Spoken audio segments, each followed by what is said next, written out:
നമസ്കാരം. മണി ടാക്കിൻ്റെ പുതിയൊരു വീഡിയോയിലേക്ക് എല്ലാവർക്കും സ്വാഗതം. മാർക്കറ്റ് നല്ല രീതിയിൽ മുന്നോട്ട് നീങ്ങിയിരിക്കുകയാണ്.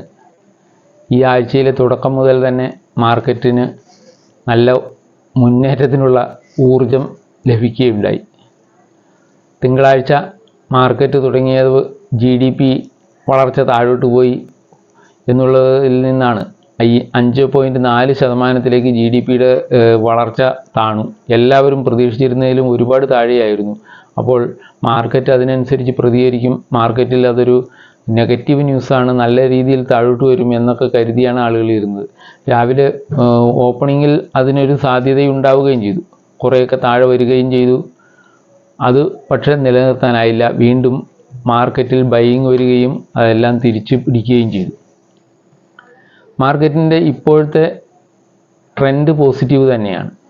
മാർക്കറ്റ് എല്ലാവരും പ്രതീക്ഷിച്ചതിനേക്കാൾ വേഗത്തിൽ മുന്നോട്ട് കുതിക്കുന്നു എന്നുള്ളതാണ്. 24,350 പലരും ഒരു നല്ലൊരു റെസിസ്റ്റൻസ് പറഞ്ഞിരുന്നത്. 350 വളരെ പ്രയാസം കുറഞ്ഞ രീതിയിൽ തന്നെ മാർക്കറ്റ് കടന്നുപോയി. അപ്പോൾ അടുത്ത റെസിസ്റ്റൻസ് ഉള്ളത് 24,500 പറയും. 24,500 നല്ല രീതിയിൽ കടന്നു പോയാൽ മാത്രമേ ഇതൊരു ബുൾ മാർക്കറ്റിലേക്ക് മാറുന്നുള്ളൂ, അല്ലെങ്കിൽ ബുള്ളുകളുടെ കയ്യിലാകുന്നുള്ളൂ എന്നാണ് നിരീക്ഷകരുടെ അനലിസ്റ്റുകളുടെയൊക്കെ അഭിപ്രായം. അതും വലിയ ദോഷമില്ലാതെ കടന്നു പോകും എന്ന് തന്നെയാണ് എനിക്ക് തോന്നുന്നത്. മാർക്കറ്റിൻ്റെ ഇപ്പോഴത്തെ പോസിറ്റീവ് ട്രെൻഡ് വെച്ച് നോക്കിക്കഴിഞ്ഞാൽ 24,500 കടന്ന് 24,650 റെസിസ്റ്റൻസ് ആയിരിക്കും. ഇനി അത് ബ്രേക്ക് ചെയ്ത് കടന്നു പോകുമെന്ന് എനിക്ക് തോന്നുന്നു. എന്തൊക്കെയാണെങ്കിലും മാർക്കറ്റ് അതിൻ്റെ താഴ്ചയിലേക്കുള്ള പോക്ക് അവസാനിപ്പിച്ചു എന്ന് ഏകദേശം ഒരു ധാരണ എല്ലാവരിലും എത്തിയിട്ടുണ്ട്. എന്ന് കരുതിയിട്ട് അത് ഒരു ദിവസത്തിൽ താഴാനോ ഒന്നും പാടില്ല എന്നൊന്നുമില്ല. നല്ല രീതിയിൽ താഴുന്ന ദിവസങ്ങളും ഉണ്ടാകാം. പക്ഷേ മാർക്കറ്റിൻ്റെ ട്രെൻഡ് പോസിറ്റീവായി മാറുന്നു എന്നുള്ളതാണ്. അത് ഒരു വ്യത്യാസമാണ്.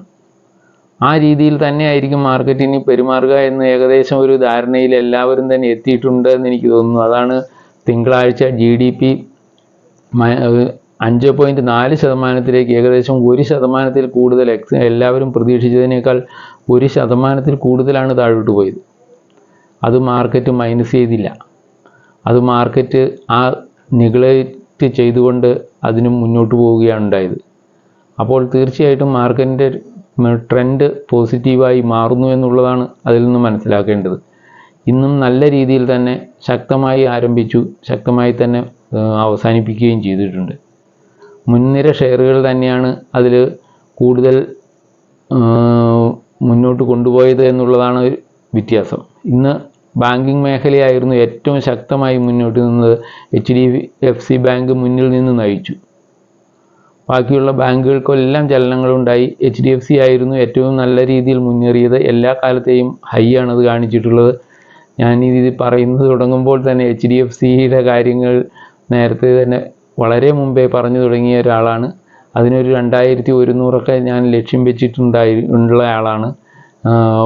ഒരു 2,000 എത്താൻ അധികം താമസിക്കില്ല എന്നുള്ള ഒരു പ്രതീക്ഷയാണ് എനിക്കുള്ളത്. HDFC ബാങ്ക് ഇന്ത്യയിലെ ഏറ്റവും വലിയ പ്രൈവറ്റ് ബാങ്കാണ്. അതിൻ്റെ മാർക്കറ്റ് ക്യാപിറ്റലിൽ അത് 2ാമത്തെ ബാങ്കാണത്. അല്ലാതെ ആദ്യത്തെ ബാങ്കാണ്. 3ാമത്തെ മൊത്തം കമ്പനികളിലെ മാർക്കറ്റ് ക്യാപിറ്റലിൽ വെച്ച് നോക്കിക്കഴിഞ്ഞാൽ റിലയൻസും TCSും കഴിഞ്ഞാൽ 3ാമത്തെ വലിയ കമ്പനിയാണ് HDFC ബാങ്ക്. വളരെ അതിൻ്റെ ലയനവുമായി സംബന്ധിച്ചൊക്കെ കുറേ പ്രശ്നങ്ങളിലായിരുന്നു. അതിൻ്റെ ലാഭക്ഷമതയെ ബാധിക്കുന്നതൊക്കെ രീതിയിൽ ഹൗസിംഗ് ഡെവലപ്മെൻറ്റ് ഫിനാൻസിൻ്റെ ഹൗസിംഗ് ലോണുകളുടെ പ്രശ്നമൊക്കെ ഉണ്ടായിരുന്നത് കൊണ്ടാണ് അത് ലയിപ്പിച്ചത് തന്നെ. അങ്ങനെയുള്ള പ്രശ്നങ്ങളൊക്കെ കടന്ന് പതുക്കെ അത് മുന്നോട്ട് വരികയാണ്. അപ്പോൾ തീർച്ചയായിട്ടും HDFC ബാങ്ക് ഒരു നല്ല പിക്കായിരുന്നു എന്ന് ഞാൻ പ്രതീക്ഷിക്കുന്നു. പിന്നെ ഇന്ന് നേരെ മുന്നോട്ട് വന്നതാണ് റിലയൻസ്. ബോണസ് ഇഷ്യൂ ഒക്കെ കഴിഞ്ഞതിന് ശേഷം അത് വളരെ നിർജ്ജീവമായി, അല്ലെങ്കിൽ താഴോട്ടുള്ള യാത്ര തുടർന്നുകൊണ്ടേയിരിക്കുകയായിരുന്നു. അതിനും ഒരു ചെറിയ മാറ്റം വന്നിട്ടുണ്ട്. എന്ന് 1328 മുകളിലേക്ക് അത് പോവുകയുണ്ടായി. നല്ലൊരു നീക്കമാണ് കണ്ടത്.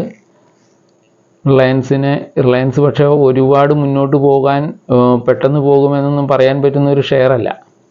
പതുക്കെയാണെങ്കിലും അത് മുന്നോട്ട് പോവുക തന്നെ ചെയ്യും. ഇപ്പോഴതിൻ്റെ ഇനി അടുത്ത ക്വാർട്ടർ റിസൾട്ടുകളാണ് ശരിക്കും അതിന് മൂല്യം ചെയ്യിക്കുക എന്ന് എനിക്ക് തോന്നുന്നു.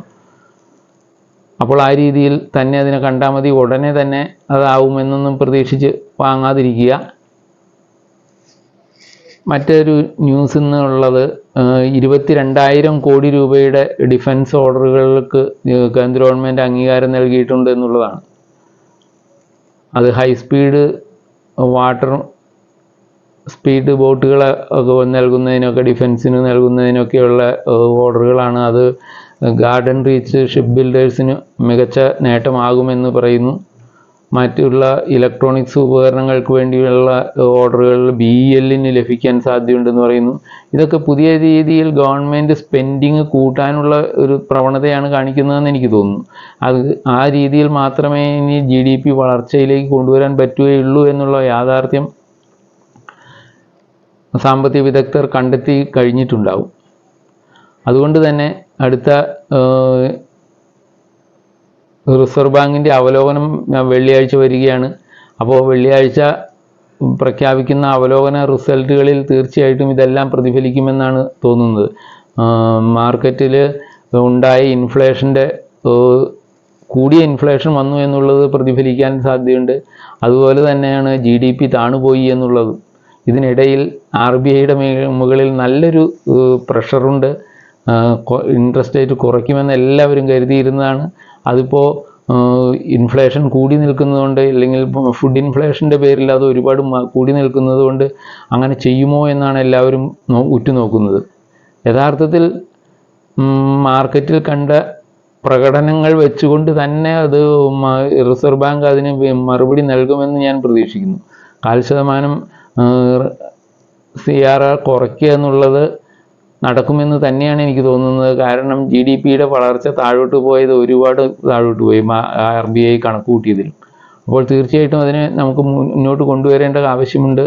അതിന് റിസർവ് ബാങ്ക് അത് പലിശ ഇനത്തിൽ കുറവ് വരുത്തിക്കൊണ്ട് തന്നെ പറ്റുകയുള്ളൂ. കൂടുതൽ പണം ലഭ്യമാക്കണം മാർക്കറ്റിൽ. പുതിയ സംരംഭങ്ങൾക്ക് വേണം. ഇങ്ങനെയുള്ള കാര്യങ്ങളെല്ലാം ചെയ്യുന്നതിനുള്ള ക്രെഡിറ്റ് കൊടുക്കാൻ കൂടുതൽ ബാങ്കുകളെ പ്രേരിപ്പിക്കേണ്ടതുണ്ട്. അതുകൊണ്ട് ഇതൊക്കെ കണക്കിലെടുത്തുകൊണ്ടായിരിക്കും റിസർവ് ബാങ്കിൻ്റെ അവലോകന റിസൾട്ട് വരിക എന്നാണ് ഞാൻ പ്രതീക്ഷിക്കുന്നത്. അങ്ങനെയാണ് അത് ഈ 4% താഴോട്ട് തന്നെ ആയിരിക്കും എന്നാണ് എൻ്റെ പ്രതീക്ഷ. എനിവേ, ഇതൊക്കെ എൻ്റെ കണക്കുകൂട്ടലുകൾ മാത്രമാണ് കേട്ടോ. എല്ലാവരും അത് ഇങ്ങനെ തന്നെ സംഭവിച്ചോളണം എന്നൊന്നുമില്ല. അതൊക്കെ മാർക്കറ്റിലെ വിദഗ്ധരായിട്ടുള്ളവർ അവലോകനം ചെയ്യുന്നു. അത് കഴിഞ്ഞതിന് ശേഷം റിസർവ് ബാങ്ക് അവലോകനം ചെയ്യുന്നു. അവരിൽ വോട്ടെടുപ്പ് നടക്കുന്നു. ഇങ്ങനെയൊക്കെയാണ് ഇത് സംഭവിക്കുന്നത്. അപ്പോൾ തീർച്ചയായിട്ടും പക്ഷേ ഈ കാര്യങ്ങളെല്ലാം അവർക്ക് കാണാതിരിക്കാനാവില്ല. മാർക്കറ്റിന് അല്ലെങ്കിൽ എക്കണോമി മുന്നോട്ട് കൊണ്ടുപോകേണ്ടതുണ്ട്. ഇപ്പോഴതിൻ്റെ എന്താ പറയുക, മുന്നോട്ടുള്ള കുതിപ്പ് നിലനിർത്തേണ്ടതുണ്ട്. അതുകൊണ്ട് അങ്ങനെയൊക്കെ ആകുമെന്ന് ഞാൻ പ്രതീക്ഷിക്കുകയാണ്. അപ്പോൾ അതൊക്കെയാണ് ഈ ന്യൂസുകൾ. പിന്നെ മാർക്കറ്റ് നാളെ 24,500 കടന്നു പോവുകയാണെങ്കിൽ തീർച്ചയായിട്ടും അതിന് 650 വരെ എത്താനുള്ള സാധ്യതയുണ്ട്. 24,650 അത് ബ്രേക്ക് ചെയ്ത് പോയാൽ അടുത്തതിന് 25,000 എത്തുമെന്നും അത് കടന്ന് ബുൾ മാർക്കറ്റിലേക്ക് നീങ്ങാനുള്ള സാധ്യതയുണ്ടെന്നും ഒക്കെ പറയുന്നു. ഈ ഡിസംബറിൽ അല്ലെങ്കിൽ ജനുവരിയിൽ വീണ്ടും പുതിയ ഉയരങ്ങൾ കീഴടക്കാൻ NSEക്ക് ആവുമെന്നാണ്, നിഫ്റ്റിക്ക് ആവുമെന്നാണ് പലരും കണക്ക് കൂട്ടുന്നത്. എനിവേ, അതൊക്കെ പ്രതീക്ഷകളും കണക്കുകൂട്ടലുകളും മാത്രമാണ്. യഥാർത്ഥത്തിൽ എങ്ങനെയാകുമെന്ന് കണ്ടറിയേണ്ടിയിരിക്കുന്നു. അപ്പോൾ ഇത്രയൊക്കെയാണ് എനിക്ക് പറയാനുള്ളത്. വീണ്ടും എൻ്റെ ചാനൽ ആദ്യമായിട്ട് കാണുന്നവരൊന്ന് സബ്സ്ക്രൈബ് ചെയ്തും കമൻ്റ് ഇട്ടും ഒക്കെ ഒന്ന് സഹായിക്കും എന്ന് ഞാൻ പ്രതീക്ഷിക്കുകയാണ്. ഷെയറുകളെ നിങ്ങളുടെ ശ്രദ്ധയിലേക്ക് ഞാൻ കൊണ്ടുവന്നതിലിപ്പോൾ ഈ റിലയൻസിനെ പറഞ്ഞു, മറ്റേ BEL ഒരു നല്ല ഇപ്പോൾ പറഞ്ഞ ഓർഡറുകൾ കിട്ടുന്നതൊക്കെ അനുസരിച്ച് അവയുടെ വിലയിൽ മാറ്റം വരും. അതിനനുസരിച്ച് മാർക്കറ്റിൽ ഇതെല്ലാം ചലനങ്ങളുണ്ടാക്കുന്ന ന്യൂസുകളാണതൊക്കെ. അപ്പോൾ BELന് നല്ല രീതിയിലൊരു മുന്നോട്ട് കുതിക്കാനുള്ളൊരു ഇതുണ്ട് എന്നെനിക്ക് തോന്നുന്നു. ഒരു 330 രൂപയിലേക്കൊക്കെ ഉടനെ തന്നെ അത് എത്താനുള്ള സാധ്യത കാണുന്നുണ്ട്. അപ്പോൾ അത്തരം കാര്യങ്ങൾ ശ്രദ്ധിക്കുക. വീണ്ടും കാണുന്നതുവരെ എല്ലാവർക്കും നമസ്കാരം. തീർച്ചയായിട്ടും നിങ്ങൾ സബ്സ്ക്രൈബ് ചെയ്ത് ഒക്കെ സഹായിക്കുമെന്ന് ഞാൻ പ്രതീക്ഷിക്കുന്നു. Thank you. വീണ്ടും കാണാം.